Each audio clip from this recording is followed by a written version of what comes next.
Alors, si tu as cliqué sur cette vidéo en t'attendant à ce que je te donne des conseils bien-être, des conseils pour bien gérer ta glycémie ou des conseils mes couilles, tu te fourres les doigts dans le cul et tu n'es pas au bon endroit. Du coup, je te conseille de partir. Voilà. Par contre, si tu as cliqué ici pour te prendre un coup de pied au cul justement et agir dès que tu as terminé cette vidéo, tu es au bon endroit et bienvenue à toi, mec. Je vais commencer par une chose simple.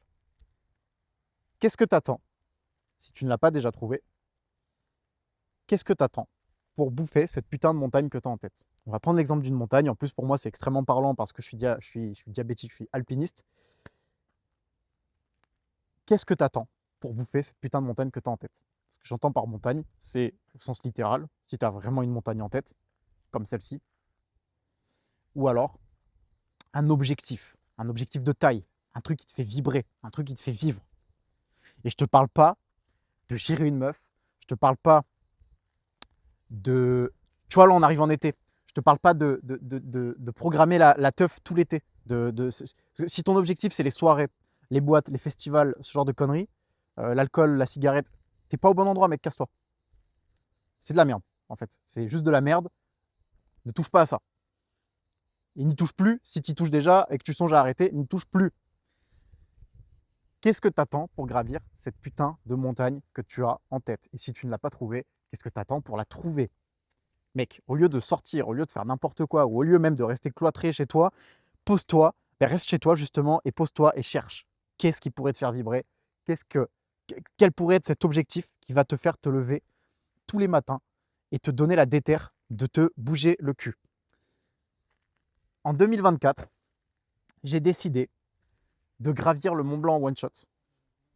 Alors, ça faisait déjà plusieurs années que je faisais de l'alpinisme et ça faisait déjà, d'ailleurs, plusieurs années déjà que, non pas qu'on se foutait de ma gueule, mais qu'on me jugeait fort par rapport au fait que je faisais un sport extrême, dangereux et difficile avec une maladie chronique comme le diabète. C'est vrai que les deux, sur le papier, ça colle pas trop.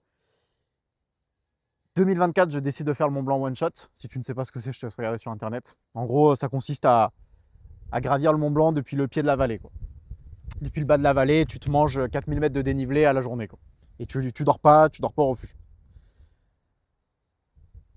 Et dans la même semaine, donc ça c'était le début de semaine de la première semaine de juillet. Et en fin de semaine, donc je crois que c'était le 7 juillet, le dimanche 7, je me suis inscrit au semi-marathon du Ventoux, qui est également une course qui ne colle pas trop avec le diabète de type 1, si tu veux. C'est un semi-marathon avec 1600 mètres de dénive, c'est le plus dur d'Europe, tu peux aller voir sur internet également. Quand tu es diabétique de type 1 et que tu envisages ce genre de conneries, ce genre de montagne entre guillemets,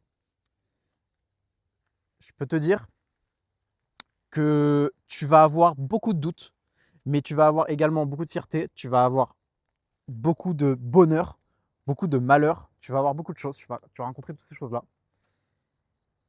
Et je te le dis, le chemin à parcourir, plus la finalité et le résultat de ces choses-là, il est tellement démentiel, mon gars, que quand tu y as touché ne serait-ce qu'une seule fois, tu ne peux plus faire machine arrière. C'est pour ça, qu'est-ce que tu attends pour trouver cette putain de montagne? Et si tu l'as trouvée, qu'est-ce que tu attends pour la gravir, pour y aller, pour la programmer, pour faire ce que tu veux? Si tu as un marathon en tête, qu'est-ce que tu attends pour t'inscrire? Qu'est-ce que tu attends? Même si tu n'es pas coureur, même si tu es en mode « Oh, ce serait bien qu'un jour je fasse un marathon. Bah tiens, le marathon de Londres, il m'intéresse. » Inscris-toi, putain. Tu t'inscris, tu t'engages. Tu t'engages, tu t'entraînes. Oui, il y aura des blessures, je te le dis honnêtement. Pour le semi-marathon du Ventoux, j'ai eu une blessure au genou, un peu due au Mont Blanc one shot d'ailleurs. Je me suis tapé une blessure au genou. Je peux te garantir que j'ai eu énormément de doutes. Jusqu'à la ligne de départ, mec. Le dimanche 7 juillet, si je ne dis pas de bêtises, 2024, c'était le dimanche 7 juillet, il me semble, j'étais sur la ligne de départ et je ne savais pas si j'allais pouvoir courir. Parce que j'avais le genou en vrac. Et j'y étais. J'y étais. Ma glycémie, elle était à balle, mon gars. Je pense que je faisais de l'acétone. J'étais à plus de 4 grammes. Ma glycémie, elle était à balle. Et au final, qu'est-ce qui s'est passé? J'ai réussi à le faire. Alors, j'ai pas fait le temps que je voulais, mais j'ai réussi à le terminer. Et c'est déjà ça le plus important quand tu fais une course comme le semi du Ventoux. J'ai réussi à le terminer. En plus de ça, je n'ai pas eu si mal que ça au genou, finalement. C'est passé. Et le résultat qui pour moi était le plus important et qui me tenait le plus à cœur, en tant que diabétique justement, je suis arrivé là-haut dans une courbe verte. ma glycémie était bonne. J'ai géré. J'ai éliminé beaucoup de sucre au début de la course. Et ensuite, à partir je pense du milieu de la course, peut-être au 11e ou 12e kill, j'ai commencé à me resucrer. Je suis arrivé là-haut, j'étais dans le vert, mec. Et ça, je peux te dire que toi, en tant que diabétique, c'est une victoire de baiser. C'est une victoire de ouf. Et c'est valable pour tout. Tout. Que tu fasses du trail, mec, que tu fasses des courses comme ça en marathon, que tu fasses de la montagne, que tu fasses du surf, j'en sais rien moi, que tu fasses du hand, du basket, peu importe. Mec, tu fais du basket, tu finis ton match, tu es dans la courbe verte. Si en plus tu as gagné ton match, mais mec, c'est double victoire. Et c'est ça qu'il faut que tu comprennes. C'est une double victoire. Et c'est la plus importante. Parce que c'est toi en fait. Tu gagnes pour toi, pour ta santé, pour ton diabète. C'est même plus tu gagnes pour un trophée, pour la gloire, pour ton équipe. C'est tu gagnes pour toi, mec. Et ça, il y a beaucoup de diabétiques qui ne le comprennent pas. Tu gagnes pour toi. Et à partir du moment où tu as compris ça, tu es inarrêtable. Je ne te dis pas de faire un focus et d'uniquement gagner pour ça. Moi, la plupart des sommets que je gravis et la plupart des courses que je fais, c'est évidemment pour faire soit des temps, soit gagner contre moi-même, mais plutôt sur le plan sportif que santé, donc que diabète. Mais mec, c'est une double victoire en fait. Tu vois, demain, tu t'inscris à 10 km, tu fais ton 10 km en moins de 40 minutes comme tu le voulais. Si en plus, tu as bien géré ton diabète, ou du moins même juste le faire avec un diabète en fait, c'est une double victoire, mec. C'est une double victoire. Et il faut vraiment que tu sois complètement fou de ça, du fait de gagner. En fait, tu dois être fou de gagner. Tu dois être fou de ça. Tu vois. Une autre histoire que j'ai en tête là, c'est le Gélas. Donc c'était quelques mois après le Mont Blanc et le semi-marathon du Ventoux. Le Gélas, la cime du Gélas dans le Mercantour, c'est le plus haut sommet du Mercantour français. Et en fait, je devais le faire avec un pote et ce pote n'était pas dispo. Et du coup, je me suis dit, bah écoute, je vais le faire tout seul. Donc j'ai pris mes clics et mes claques. C'était un dimanche, le dimanche 15 septembre 2024, je crois. J'ai pris mes clics et mes claques à 5h du mat. Je suis parti de chez moi. 3 heures de route. Je suis arrivé au départ, la Gordolasque, que je connaissais en plus parce qu'on avait fait un sommet quelques jours avant. Je suis arrivé au départ et j'ai attaqué le sommet tout seul. Voilà. Un 3000, bien dangereux, bien engagé. C'est une catégorie assez élevée en rando alpine, on va dire. Bah, c'est la catégorie max. Et j'ai fait ça tout seul. Alors, j'ai déjà fait des sommets tout seul par le passé, donc à ce moment-là, hein. Donc je sais ce que c'est. Mais voilà, je n'ai pas eu peur, mec, de partir tout seul, à la journée, gravir un monstre. J'ai réussi. J'ai gagné, j'ai réussi. Je suis arrivé au sommet de ce monstre, je suis redescendu. Tout allait bien, la glycémie allait bien. C'était une journée d'enfer. À un moment donné, je me suis retrouvé dans le couloir, donc le couloir final en fait pour gravir le sommet, le couloir est du Gélas. C'était un bordel, mon gars, des chutes de pierre, un truc, tu dois mettre les mains, tu dois bien faire gaffe. Et à un moment donné, je me rappelle très bien, le bout du pied, frérot, il tenait à peine sur le mur, frérot, c'était un mur le truc à gravir. C'était impressionnant et c'est une des journées les plus fortes de ma vie. Ce jour-là, j'ai rencontré un groupe d'alpinistes avec qui j'ai progressé en partie dans le couloir. En fait, le couloir, on va dire qu'il fait, franchement, je ne veux pas dire de bêtises, mais je pense qu'il fait à peu près 70 mètres. Et à peu près la moitié du couloir, je l'ai gravi avec eux. C'était un échange formidable, c'était incroyable. Après, je suis passé devant eux parce qu'eux, ils galéraient un peu. Ils ont voulu s'encorder. Moi, j'étais du coup tout seul sans corde. Et je suis arrivé au sommet, j'étais tout seul. Ce moment-là, mec, il était légendaire. Je m'en souviendrai toute ma vie. Ça a dû durer 5 minutes parce qu'après, ils m'ont rejoint. C'était un moment, mon gars. En fait, je ne sais pas ce que tu attends pour vivre ce genre de conneries. Tu vois. C'est le moment où je me suis assis au sommet du Gélas, tout seul. J'avais la GoPro, je l'ai posée. Je crois que je ne l'ai même pas posée face à moi. Je ne suis pas sûr d'avoir le plan. C'était, mec, c'était tellement incroyable. Je te souhaite vraiment, du profond de mon cœur, mec, de vivre un truc comme ça. Je suis arrivé là-haut, je me suis posé contre la croix et juste regardé le ciel. En plus, une journée magnifique. On voyait les Alpes suisses avec le Mont Rose, on voyait la Corse, c'était incroyable. Et je me suis posé, j'ai regardé le ciel, je regardais tous les sommets autour et j'étais en mode putain, putain mon gars. et j'avais un capteur au bras. Voilà. C'était incroyable. Après, le groupe, il m'a rejoint. On est redescendu ensemble et ils m'ont posé la question. Et cette anecdote, putain, je la kiffe. Donc, c'était 2 couples en fait. C'était 2 couples, peut-être un peu plus âgés que moi. Et il y en a un des deux, donc un des gars, donc des 2 gars du coup, qui à un moment donné, donc je descendais avec eux dans le couloir. Et il me dit putain, mais c'est quoi ce que tu as sur le bras? Et je lui dis bah, c'est un capteur pour le diabète. Il me fait attends, t'es diabétique de type 1? Parce que le mec, c'était un sapeur-pompier, donc il connaît un peu le diabète. Et donc, du coup, il me dit t'es diabétique de type 1? Et je dis ouais, ouais. Il me dit mais qu'est-ce que tu fous là? T'es tout seul en plus? Ouais. Mec, à ce moment-là, je me suis vraiment dit ouais, il y a quelque chose, tu vois. Il y a quelque chose. Tu vois, le mec, dans sa tête, il y a eu un bug. Le mec, je l'ai fait vriller dans sa tête. Il y a eu un bug. Il s'est dit attends, qu'est-ce qu'il fout là, ce con? Euh, Il a un diabète de type 1 et il est au sommet du Gélas, tu vois, un des pires sommets à gravir dans les Alpes. Bon, j'abuse, mais t'as compris. En tout cas, en autonomie et sans avoir forcément tout le matos, tout le tralala pour l'alpinisme, tu vois. Donc c'est quand même un sommet qui est très très engagé. Je t'invite à regarder les topos si ça t'intéresse, pardon. Mais bref, et du coup, tu vois, cette dissonance que j'ai entendue, tu sais, dans sa voix, genre, mec, comment il m'a dit ça? J'étais refait.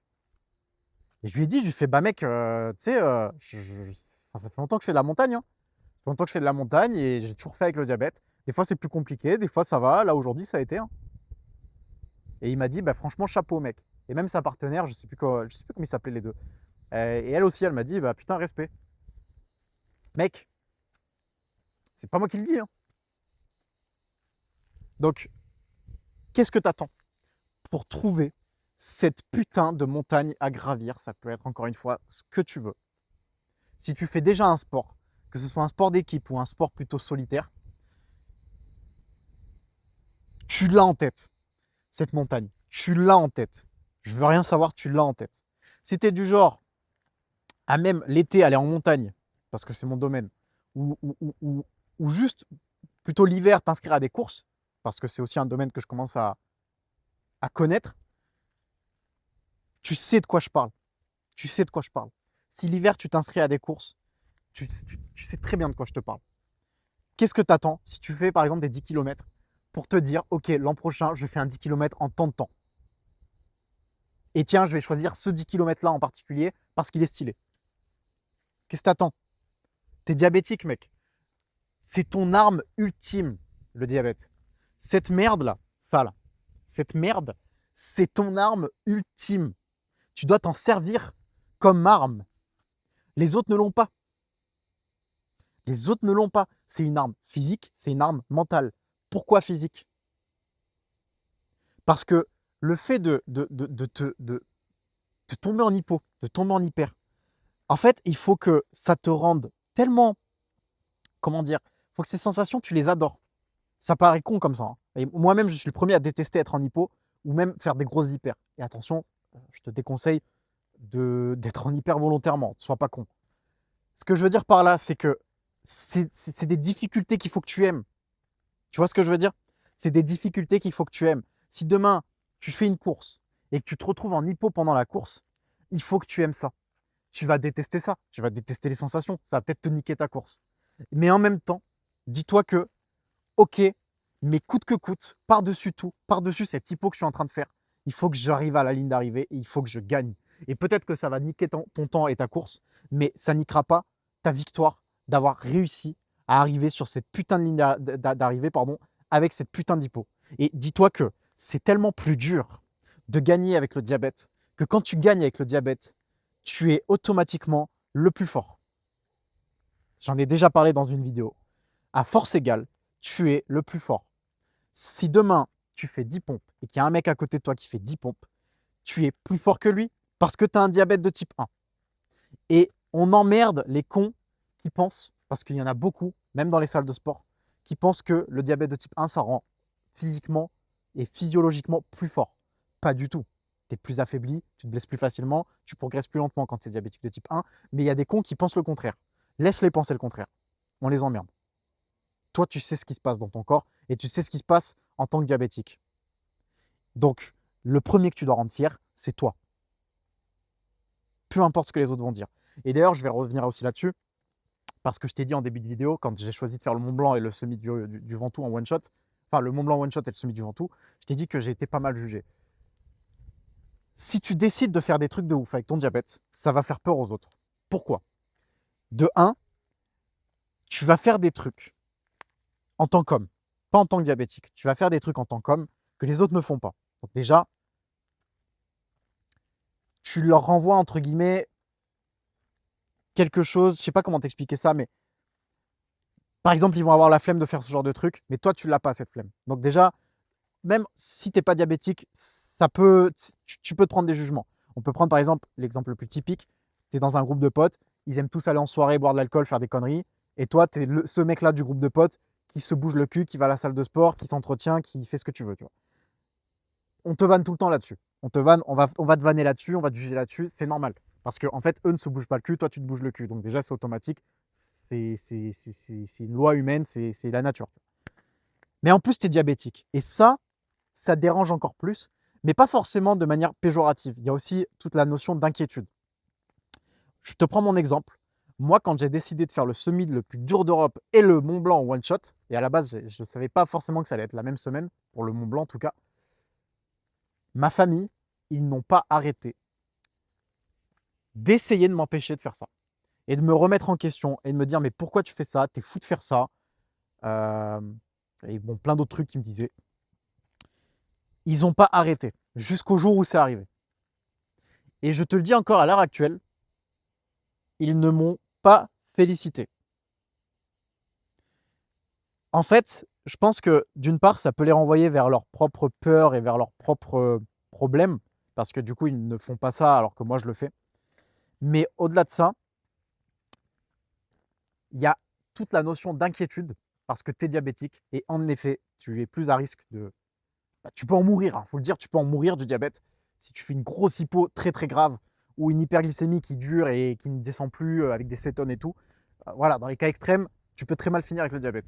Et donc forcément, de faire un sport extrême avec une maladie extrême, ça pose problème. C'est normal. Il faut que tu sois suffisamment con pour te dire, moins fois moins, ça fait plus. Voilà, c'est tout. C'est tout. C'est juste ça en fait. J'ai juste ça en tête, mec. Moins fois moins, ça fait plus. Maladie extrême, sport extrême, moins, fois, tu mets le fois au milieu, ça fait plus. C'est aussi con que ça. Tu as juste à te dire ça, mec. Voilà.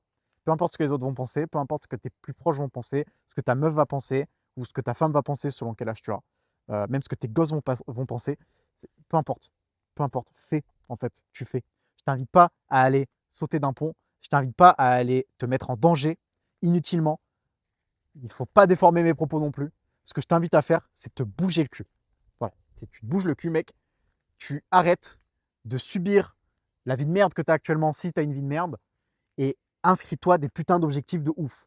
Si tu es dans un taf qui te fait chier, si tu es avec une meuf qui te fait chier, s'il y a tout qui te fait chier dans ta vie, inscris-toi ces trucs-là. Ils vont te sortir de l'eau, mec. Peut-être qu'ils vont t'éveiller, peut-être qu'ils vont te faire changer de taf, changer de meuf. Et tu as un diabète. Et ce diabète, il faut que tu t'en serves comme moteur. C'est lui qui dirige. Enfin, c'est lui qui dirige. C'est toi qui dirige. Mais c'est lui qui te, comment dire, qui te pousse à faire ces choix-là. Tu vois? Dis-toi, putain, ok, j'aimerais bien faire le marathon de, je sais pas, de Paris. J'aimerais bien faire le marathon de Paris. En fait, je suis diabétique. Pourquoi je le fais pas? C'est ça qu'il faut que tu te poses comme question. C'est pas pourquoi je le ferai. C'est pourquoi je le ferai pas. Tu n'as rien à perdre. Tu es diabétique. Et encore une fois, un diabétique qui termine un marathon en 4 heures sera d'autant plus respectable qu'un mec non diabétique en parfaite santé qu'il termine en 3h30 voire 3 heures.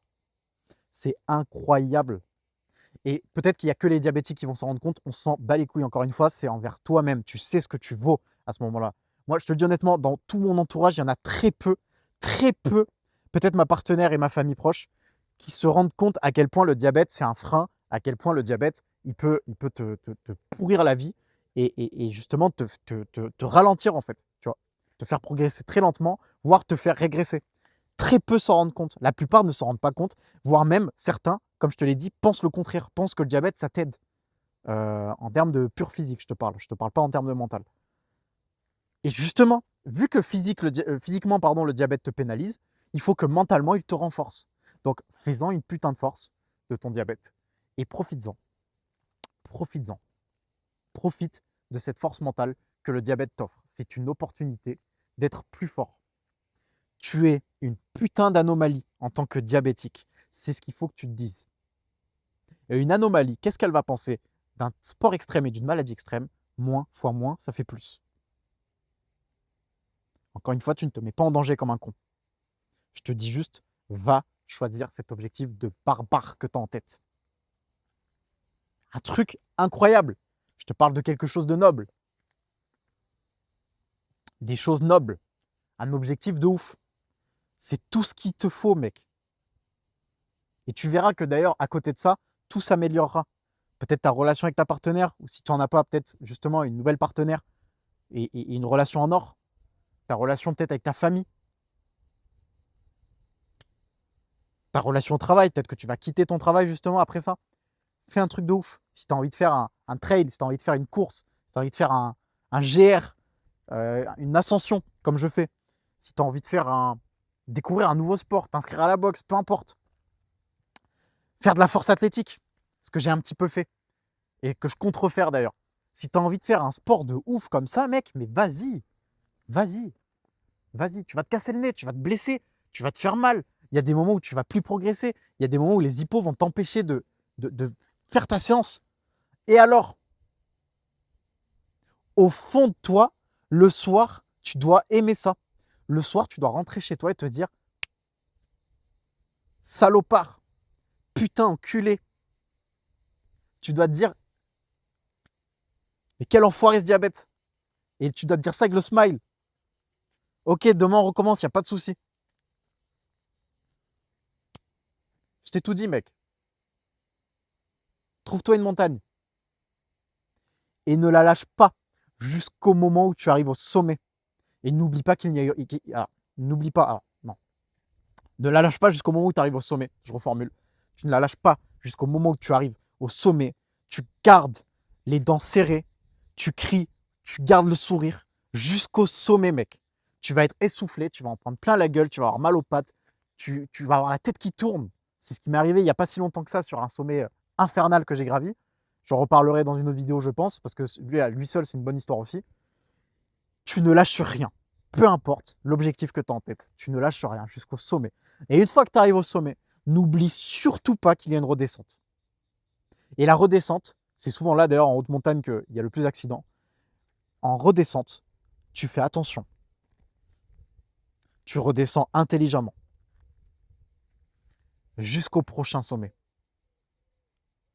Encore une fois, tu dois tellement aimer cette sensation d'avoir gagné si ça ne t'est jamais arrivé. Je te parle pour un objectif noble et de taille. Je te parle pas pour gérer des meufs en boîte. Ça, c'est de la merde. Et casse-toi de là, mec. Si t'es arrivé jusqu'ici et que tu fais ça, casse-toi. Je te parle pas de ça. Moi, je te parle vraiment d'un truc valeureux, d'un objectif ultime que tu as en tête. Tu dois gérer ça intelligemment quand tu redescends jusqu'au prochain. Et tu dois tellement aimer ça. Tu dois tellement aimer avoir gagné que tu ne pourras plus t'en passer, mec. Tu ne pourras plus t'en passer. La seule chose qui va te retenir, et moi actuellement, c'est un peu ce qui me retient aussi, c'est des blessures. Et les blessures, comment tu te les fais? En te tuant à la tâche. Alors, encore une fois, entraîne-toi intelligemment et te blesse pas comme un con. Mais c'est en te tuant à la tâche, mec. Donc voilà. T'es arrivé jusqu'ici, mec? À partir de maintenant, je vais finir cette vidéo-là. À partir de maintenant, j'espère que tu as un objectif en tête. Et si tu n'en as pas en tête, j'espère que tu vas aller le chercher dès que je coupe. C'est mort. C'est mort, mec. Tu peux pas vivre en fait en restant comme ça. Si tu es tout skinny, si tu es tout gros, si tu bouffes de la merde, si tu fais n'importe quoi de ta vie, mets-toi un coup de pied au cul. Ça commence déjà par ces choses-là. Mets-toi un coup de pied au cul. Arrête toutes ces merdes. Reprends du poids si tu es tout skinny. Fais en sorte de reprendre du poids. Je ne te juge pas parce que tu es skinny ou parce que tu es gros. Je vais te juger parce que tu ne fais pas les efforts pour changer. J'ai été gros. Je sais ce que c'est, j'ai été gros. Et je ne suis pas non plus le mec le plus musclé. J'ai une shape qui me convient. J'ai une shape qui est plutôt en forme. Je suis quand même blessé à certains endroits. Mais je ne te jugerai pas parce que tu es comme ça. Je te jugerai parce que tu ne fais aucun effort pour changer. Alors peut-être que ça te plaît de rester gros ou de rester skinny, il n'y a pas de souci avec ça. Je respecterai cette décision que tu as. Ça, il n'y a pas de souci avec ça. Mais si tu es mal dans ta peau à cause de ça, bouge, mec. On est tous passés par là à la salle de sport, on est tous passés par là. Le fait d'arriver, tu es le seul gros de la salle. Alors, ce qu'il faut d'ailleurs, en principe, il n'y a pas un seul gros dans la salle. Tu es le seul, ou tu te sens seul, tu te sens regardé. Mec, les gens ne te regardent pas. Je te le dis honnêtement, les gens ne te regardent pas. Quand je suis arrivé à la salle au début, je pensais qu'on me regardait et aujourd'hui, je ne calcule personne et personne ne me calculait en fait. Tu viens, tu t'entraînes. Et c'est d'ailleurs respectable. Moi, j'en vois des fois de temps en temps des gros qui se la donnent sur des tapis de marche et tout, des trucs comme ça. C'est hyper respectueux. C'est hyper respectable pour eux. Moi, je suis content justement de voir ça. C'est incroyable. Je connais un gars qui m'a trouvé sur le compte Insta, du coup, donc un diabétique. Julien, si tu passes par là. Mais je suis pas sûr. En principe, tu prends pas le temps de regarder mes vidéos. Mais du coup, si tu passes par là, Julien, la bise. Et ce gars-là, c'est un mec tout skinny. C'est un mec tout skinny. Et une fois, il est venu dans mes DM, il m'a demandé des conseils. Je lui ai donné volontiers. Et aujourd'hui, il a pris un peu de poids. Il n'a pas encore la shape qu'il veut, mais il a pris un peu de poids. Et tous les 2-3 jours, il m'envoie des snaps à la salle de sport. Mec, c'est incroyable. Parce que si même dans 3 ans, il n'est toujours pas au physique qu'il veut et peut-être qu'il est encore skinny, il est là-bas, mec. Il est à la salle de sport. Et il a écouté mes conseils sur la nutrition, sur comment manger mieux pour justement prendre du poids. Et il applique, il fait les choses. Tu vois. Juste ça, mec. Juste ça, c'est déjà un objectif énorme. Tu n'es pas obligé de choisir un Mont Blanc comme je l'ai fait, tu vois. Juste ça, mec. Je suis parti dans tous les sens dans cette vidéo. Mais je pense que tu as compris le fin fond de ce. Enfin, comment dire. Je pense que tu as compris la conclusion et tout ce que je voulais dire dans cette vidéo. Bouge-toi le cul. Tu as un diabète de type 1, tu dois t'en servir pour te bouger le cul. C'est ta santé, mec. Tu vas mourir avec. Jusqu'à preuve du contraire, actuellement, en 2026, tu vas mourir avec.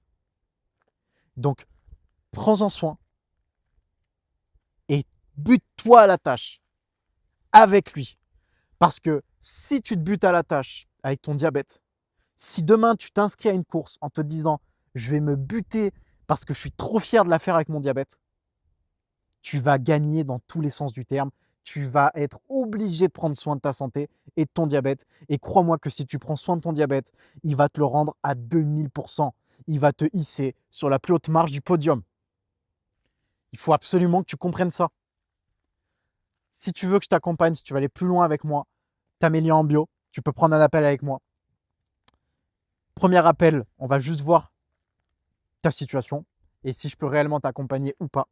Je vais voir si tu n'es pas un sgeg, ce que je dis à chaque fois dans mes vidéos d'ailleurs. Je vais voir si tu n'es pas un sgeg, je vais voir si ça colle et si je peux réellement t'apporter quelque chose. Et si ce n'est pas le cas, écoute, tu auras eu un appel avec moi gratuit et j'espère que j'aurai pu te donner au moins des conseils via cet appel. Par contre, si je vois que je peux aller plus loin avec toi et que du coup ça colle entre nous, que je peux réellement t'accompagner, évidemment, il y aura un deuxième appel et j'espère que tu pourras rejoindre mon accompagnement. Et c'est tout, mec. Voilà. C'est tout, te prends pas la tête. Trouve-toi juste un objectif et va le dévorer. Va le dévorer, il faut que tu aies une dalle de zinzin. Faut que tu bouffes tellement ton objectif, mec, que tu as envie de dégueuler après tellement. C'était énorme. Voilà. Allez, bouge-toi le cul, mec.